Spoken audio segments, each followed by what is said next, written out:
Google. Let's go get them again.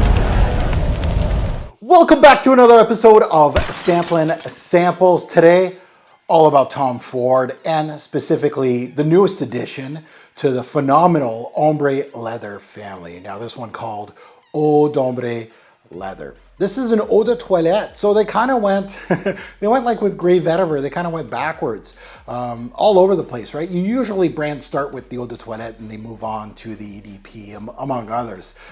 So an eau de toilette, a lighter take on the original EDP, perhaps. I'm really curious to see how it compares to its predecessors. Now, we've had the initial Ombre Leather 16 that started in the private blend line, got discontinued, not for long, returned as the EDP version right here in the signature line. And then, as per the signature line, started getting flankers. So we had the Parfum edition after that, which I haven't smelt. I do have a little sample of that. So we'll see. We're going to chat about that one shortly on the channel. I think I see it in the coming at least month. So it'll come in around right before fall on that one. And now, of course, the O to make it clearly aligned. The original Ombre Leather EDP is a powerhouse in the signature line, a top seller, something that a lot of people do like. So I'm genuinely excited to explore how they've expanded on that incredible DNA. I want to see what this one's going to be all about. So let's get into it and discover Eau d'Ombre Leather together. Now, if you're new here, welcome to the Robezoy channel. I'm your host, Mark. Hit that subscribe button. She's free. Hit it. Free. Hit the like. Free. And yeah, I talk about, of course, designer fragrances like this. You know, I've missed a big chunk of new releases for designers like 2024, 23. I'm notoriously known as the late guy because I take my time. But I've been, you know, hitting the 2025 releases, and now I'm kind of going back to 2024, some of the, I guess, more popular ones, and sampling those and just see what they're all about.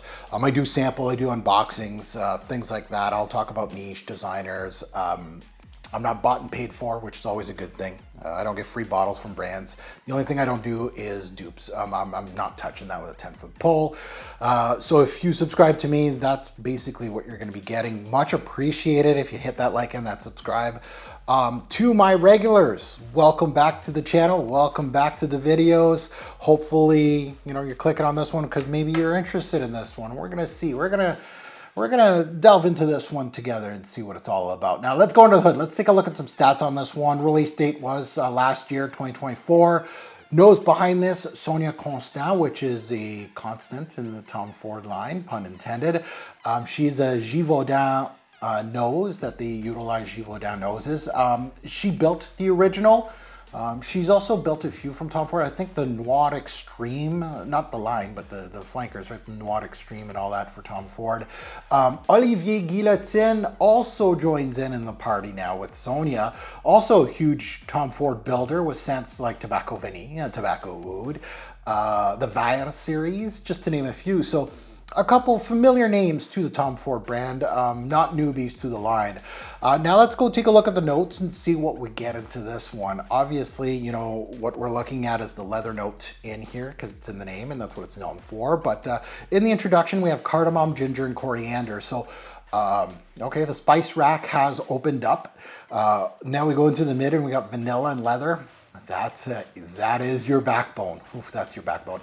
And in the back end, we have Ambro Fix. Oof, good old Ambro Fix. Now, the big notes to my nose are vanilla, vanilla, vanilla, vanilla. Can I say vanilla more? This is heavy on the vanilla. And from a O series, you would think that you get something much lighter. No, she's vanilla dense. Leather is a piece in here, and so is cardamom. So those are your big three in my personal opinion. So I've worn this for a few days, but it is my scent of the day today. Yep, and now I'm gonna remind myself of the introduction and launching it. Not going under the door. Okay, so let's sniff this one. Let's remind me of the intro, and let's get into it. The initial impression of Eau d'Ombre Leather of this scent is captivating. It's beautiful. I'm immediately drawn to the delightful interplay of ginger, cardamom, and subtle leather nuances, all gracefully dancing over a rich vanillic base. While leather, vanilla, and cardamom form the core of this fragrance, it's the ginger that acts like a brilliant wild card, providing a gentle, softening touch that enhances the overall composition. So the ginger is your wild card. Leather is still prominent here. It's going to soften, and it's going to soften quite a bit. That you're almost going to be like, is that the same leather? Is it? No. So this thing comes out the gate fairly bold. The ginger here is doing some heavy lifting because it is the bright spot in this fragrance in the opening. So it's giving it its beautiful airy lift right up top, and there's a lot of darkness in here. So it's really holding its own, we'll say. Now the leather definitely makes its presence known in the introduction, but fair warning, it starts to burn off pretty quickly. What you're left with is a more stripped down version of the original, and honestly for me it just doesn't hit quite the same from the originator. Now moving into the heart of it all, this intro is a fantastic blend, mildly spicy, definitely sweet, incredibly creamy, and that leathery note is still there. That is of course brightened by that fantastic ginger note. And then as it dries down a bit, then the cardamom starts to peek through with its lovely powdery nuances, depending on which side of the coin you are with powdery scents. You might say, yeah, they're not so lovely. That really gets amplified in the back end. You're gonna see that the powdery aspect gets even more. I even caught a hint of something lightly toasted, which made me wonder if there's a touch of tonka bean in here. And honestly, I'm also picking up a little saffron. It's not listed, but saffron can totally give off a leathery vibe, more rubbery than, let's say, other materials that can utilize a leather note. And I'm gonna get to that. I'm kind of emphasizing that because it does give me a little bit of, not initially. Initially, no.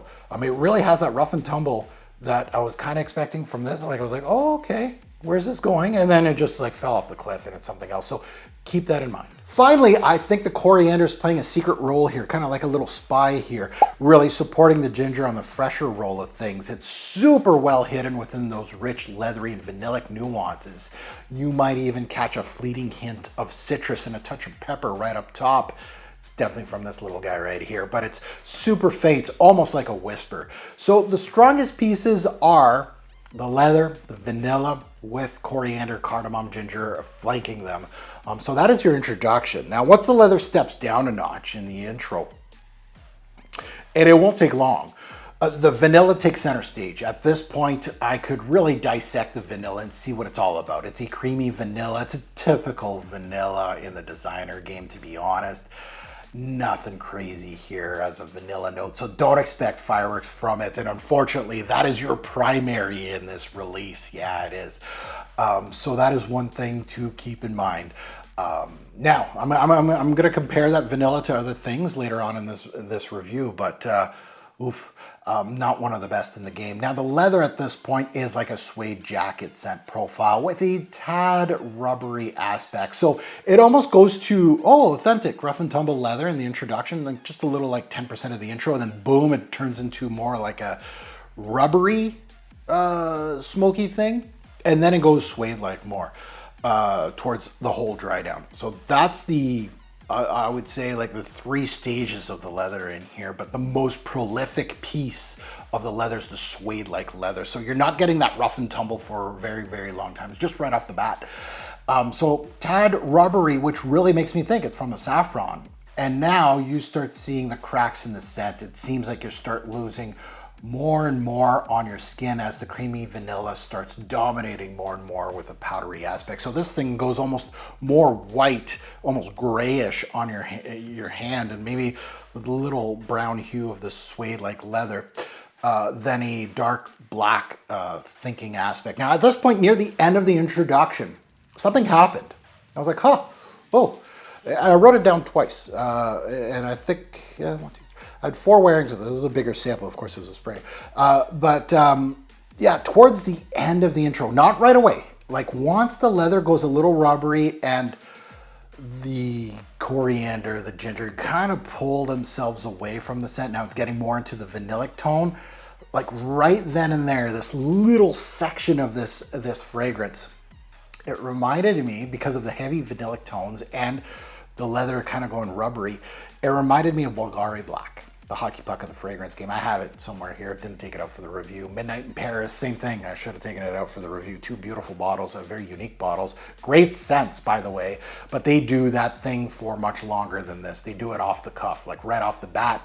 And most of the fragrance of Bulgari Black and Midnight in Paris are this little section in this thing. So this has like a little bit of Bulgari Black, which is discontinued, and Midnight in Paris from Van Cleef & Arpels kind of vibe, right? That rubbery, leathery, vanillic tone that those two do. Not exactly there, but it's close, and it's short-lived too. And I was like, huh, that's interesting. So I wanted to put that in the review as well, because some people that know those, reference those fragrances sometimes when they smell scents. I'd like you to kind of, maybe you didn't think about that when wearing this one, maybe you'll get that idea now. Very interesting. Now, as the fragrance dries down, the leather note softens considerably. The initial vibrancy of the ginger and the coriander recedes entirely, with cardamom and leather becoming basically subtle background elements. Yet a distinct vanilla note persists, accompanied by a pleasant toasted quality reminiscent of tonka bean.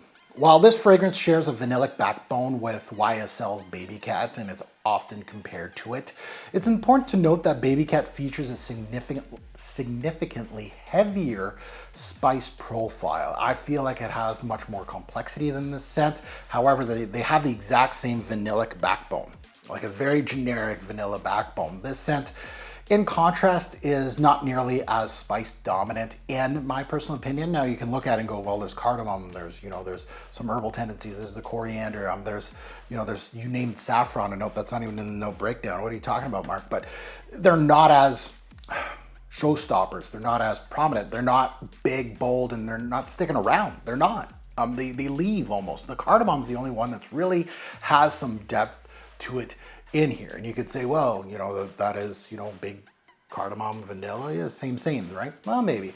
Ambrofix contributes a subtle woody creaminess, particularly enhanced by other elements. I detect a cedar-like and musky quality throughout the scent, so it kind of gives out, to me personally, the Ambrofix in here, its main quality in this fragrance is that woodiness, that cedar-like quality, and the musky quality throughout the scent. However, the Ambrofix only truly emerges and becomes prominent as other notes fade away. So yeah, it's there the whole time, but the intro is way too busy. There's too much going on that you really don't detect it too much. And then once, you lose almost your whole spice market, basically, and the leather starts dialing down super, super light, then you can go, oh, there it is. So my initial experience with this scent, as my overall thought, was one of surprise, as its rich, heavy, vanillic nuances quickly asserted themselves, eventually taking over the composition. While the fragrance starts with an interesting complexity, it soon sheds its mid-layer intricacies to become quite linear. The resulting Tonka fog, quote unquote, Monsieur Biche, reminisce of Quentin Biche's characteristic style. It's not something I personally gravitate towards, yet the compelling opening is undeniably offers some redeeming qualities for me. So I really enjoyed the top. I was taken aback a little bit when it reminded me, towards the mid, like the start of the mid and the end of the intro, where it started going Bulgari Black on me a little bit. I was like, huh, okay. And then the leather just like dropped another shoe, and I'm just like, it goes suede like, and then it's just a vanilla fog, and I'm like, whoa, wait, where the interesting pieces go? So that's how I felt. It was kind of like a little roller coaster. Yeah, it just kept going downhill. Yeah, it's a roller coaster. Now let's get into Seasons, day-night versatility and performance. Seasons, it has fall written all over it. Spring nights, it could work. Fall during the day or at night, doesn't really matter. Winter, I'd rather have something a little more bold, and robust, but it wouldn't fall out of place in winter. So it's almost a 3 season out of 4 kind of thing. You can wear it in summer, in cooler summer night. I don't see any reason that you can't. Day or night, I think either way. I think both for this one. I really feel like in the cooler months during the day, it'd feel right in, but I think like spring nights, fall nights would be best for it. Versatility above average, much higher than the EDP that I'm seeing here. It is one of its strong points, is that it's going to please more noses. It's just heavy vanillic.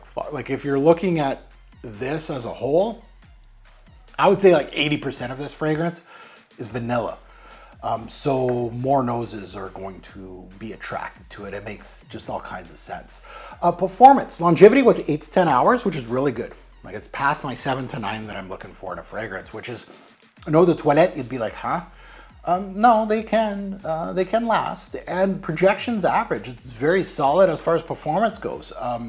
No issues here as far as performance. Exactly what I come to expect from a designer release. So my final thoughts, my final assessment reveals a scent with a mix of highs and lows. It was a little bit of a roller coaster, much like many fragrances in the current market, of course. I strongly prefer the depth and the character of the original ombre leather to this iteration. It's evident this release was crafted for broader appeal with a simplified formula, especially in its later stages, seemingly captured the attention of the Le Male Elixir kind of fanboys to the PDM Altair demographic, may I say. This is going to fit in your kind of wheelhouse. The opening, however, was genuinely appealing. It has a robust leather to start us off. At one point, even hinted at kind of like a unique rubbery saffron leathery touch with vanillic, reminiscing of Bulgari Black. Unfortunately, this intriguing facet dissipated in the dry down as the leather's potency waned. So nevertheless, for a designer offering and looking at the whole spectrum of designer releases, it surpasses many, earning a commendable score here on my channel. You are going to see not a bad score here, but it fell quite short of what the originator did. I think this is a superior product. I can't wait to smell the Parfum, which is the one that was released after this, and just kind of see, where is this line going? So as far as the score goes, out of 10, I'm going to give this one a little lower than bottle worthy, and I'm going to give it a 7. And again, I enjoyed a lot of facets of it, especially in the introduction and the midpoint. You lost me kind of after the leather went suede-like and the volume started shutting down on you and it was more vanilla. It kind of reminded me of like a Bish release, that there's a lot of fun up top, there's a lot of goodness up top perhaps. There's a lot of interesting pieces, there's some complexity perhaps, and then all of a sudden it drops off a cliff and there's no complexity, vanilla fog, and I'm just like, huh? Powderiness, like an okay vanilla, not even a good one, and that's all you give me? This one has amber fix, so it has a little bit of a woody nuance, a little musky nuance, but that's just filler.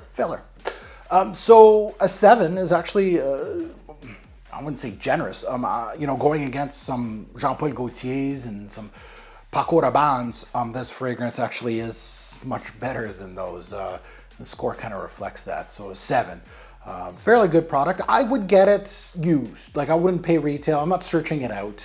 I don't think it's a designer fragrance that I feel like, oh, this is the new one.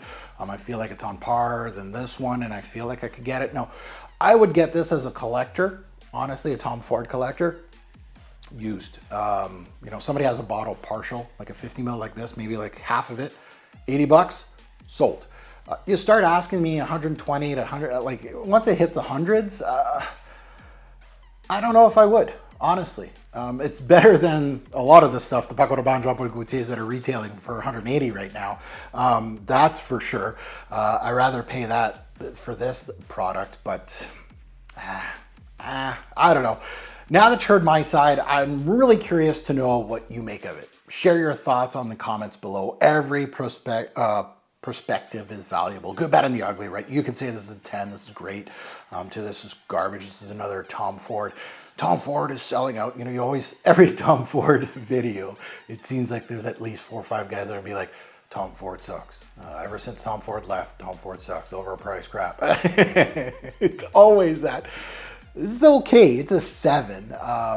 You know, it's not something, and some people think that I'm like a huge Tom Ford. I am a huge Tom Ford collector, but once they do subpar stuff, I'll give you subpar scores. I won't give you 10s all the time. They're 9s or even 8s. A 7 it's good enough, right? I think it's okay at a 7. And as always, a great import fragrance will make a lasting impression. Choose your scent wisely. Thanks for watching YouTube. Have a good one.